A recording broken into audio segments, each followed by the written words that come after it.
Palka and welcome to our excellence family. चलिए friend, आज हम जानेंगे अप्रत्यक्ष कर के बारे में। हम जानेंगे यहाँ अप्रत्यक्ष कर का अर्थ और फिर जानेंगे इसके गुण और इसके दोष के बारे में। ठीक है फ्रेंड्स, तो सबसे पहले हम अप्रत्यक्ष कर के बारे में जानेंगे। ठीक है फ्रेंड्स, इससे पहले हमने प्रत्यक्ष कर के बारे में जाना है। इसके पहले जो वीडियो थी वो प्रत्यक्ष कर की थी।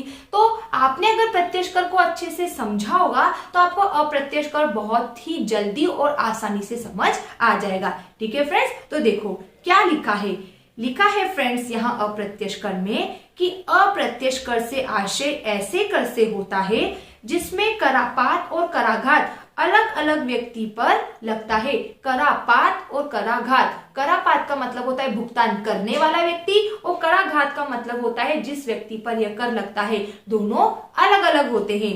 अर्थात जिस व्यक्ति पर सरकार द्वारा कर लगाया जाता है उस व्यक्ति द्वारा उस कर का भुगतान न करते हुए उसका भार किसी अन्य व्यक्ति पर डाल दिया जाता है। ऐसे कर को अप्रत्यक्ष कर कहते हैं।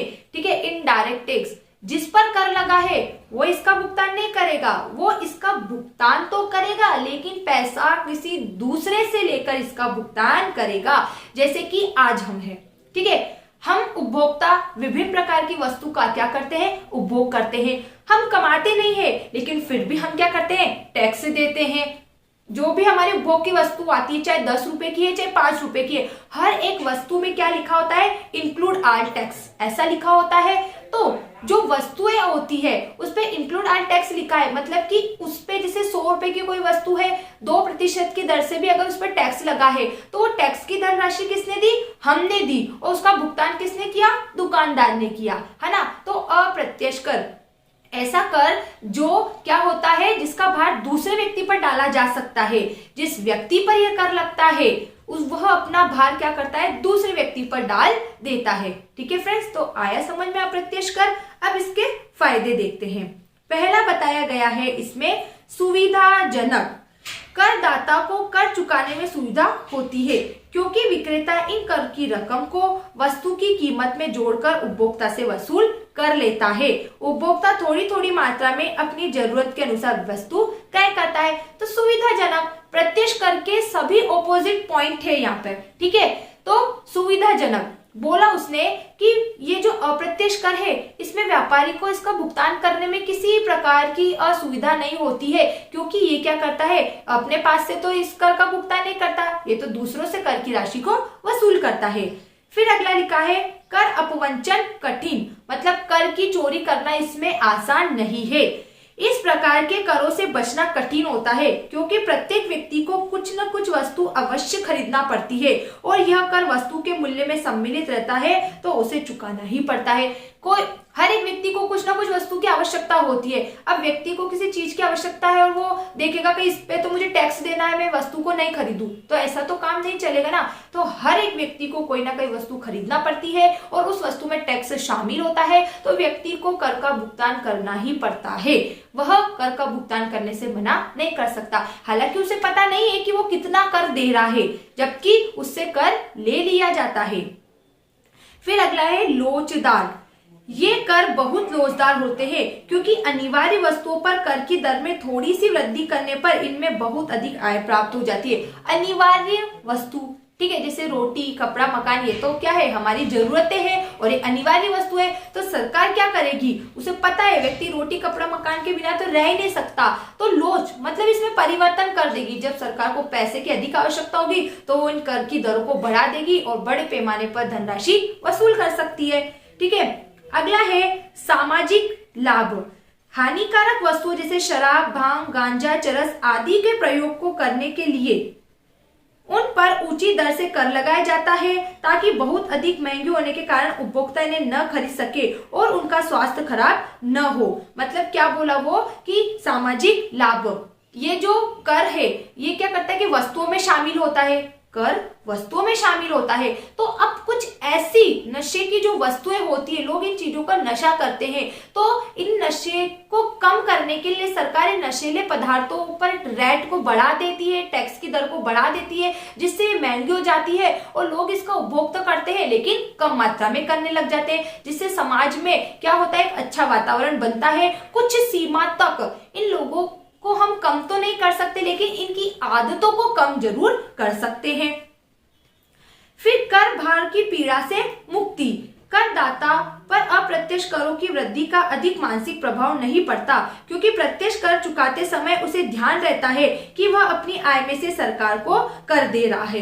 कर भार की पीड़ा से मुक्ति मतलब कि उसके पास किसी प्रकार का सिरदर्द नहीं है, वो टैक्स तो देता है लेकिन उसके पास पैसा आता है, उसकी जो इनकम होती है और जो भी इनकम पे जितना भी कर बना है वो सारा कर का भुगतान दूसरे व्यक्ति द्वारा जनता से वसूल करके दिया जा रहा है, तो उसे किसी प्रकार की असुविधा नहीं होती इसका भुगतान करने में।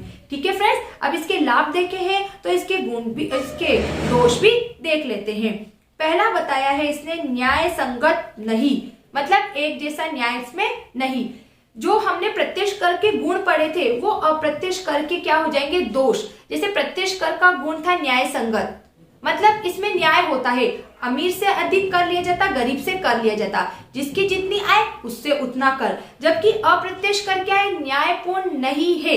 अमीर और गरीब 500 रुपए की वस्तु है तो अमीर भी 2% टैक्स देगा, गरीब भी 2% देगा।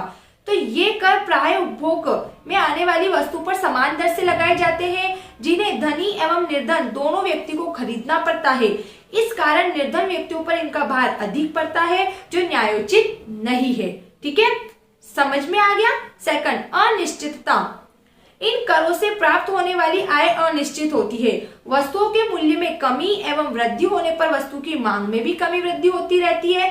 इस कारण सरकार को कितनी आय प्राप्त होगी यह अनुमान लगाना कठिन हो जाता है।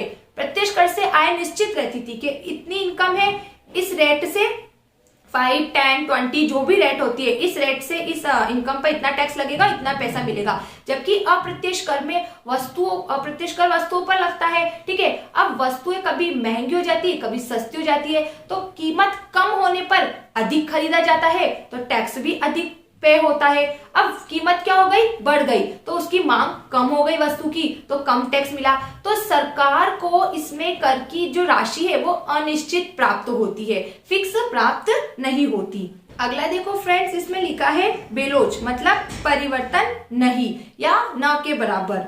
ये कर बेलोच होते हैं क्योंकि सरकार के द्वारा विलासिता की वस्तु पर कर लगाने से लोग उन्हें खरीदना कम कर देते हैं, जिससे सरकार को मनचाही आय प्राप्त नहीं हो पाती। एक और तो सरकार क्या करती है, समाज में अच्छा वातावरण बनाने के लिए जो नशीली वस्तुएं होती है उन सब पर टैक्स लगा देती है, जिससे व्यक्ति इसका उपभोग कम से कम करे। तो दूसरी ओर सरकार को क्या हो जाता है, नुकसान होता है, उनको मनचाही आय प्राप्त नहीं होती। यही बात इसमें कही गई है कि सरकार जो विलासिता की वस्तुएं है, जिस व्यक्ति से लोगों को आराम मिलता है, जैसे गाड़ी है ना, तो ऐसी वस्तु क्या विलासिता की है ना, आरामदायक वस्तु है, साथ ही साथ कुछ नशे की वस्तुएं भी होती है। तो सरकार इनके उपभोग को कम करने के लिए इनकी दर बढ़ा देती है ताकि लोग इनको कम मात्रा में खरीदे।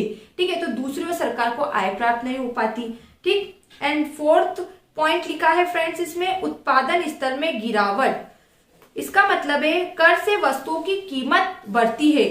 उत्पादित वस्तु को सस्ता करने के लिए उत्पादक वस्तु को घटिया बनाना प्रारंभ कर देते हैं। कर से वस्तु की कीमत क्या हो जाती, बढ़ जाती है। जब किसी वस्तु पर कर के दर को बढ़ा दिया जाता है तो वस्तु क्या हो जाती है, महंगी हो जाती है, और महंगी होने के कारण उसकी मांग में कमी आने लगती है। तो उत्पादक क्या करता है, वस्तु को सस्ता करने के लिए क्या करता है, घटिया माल का उपयोग उसके अंदर करने लग जाता है। उत्पादक स्तर में गिरावट। फिर से देखो, कर से वस्तुओं की कीमत बढ़ती है। उत्पादित वस्तु को सस्ता करने के लिए उत्पादक वस्तु को घटिया बनाना यहाँ पर प्रारंभ कर देते हैं। ठीक है, एंड फिफ्थ पॉइंट है कर चोरी को प्रोत्साहन।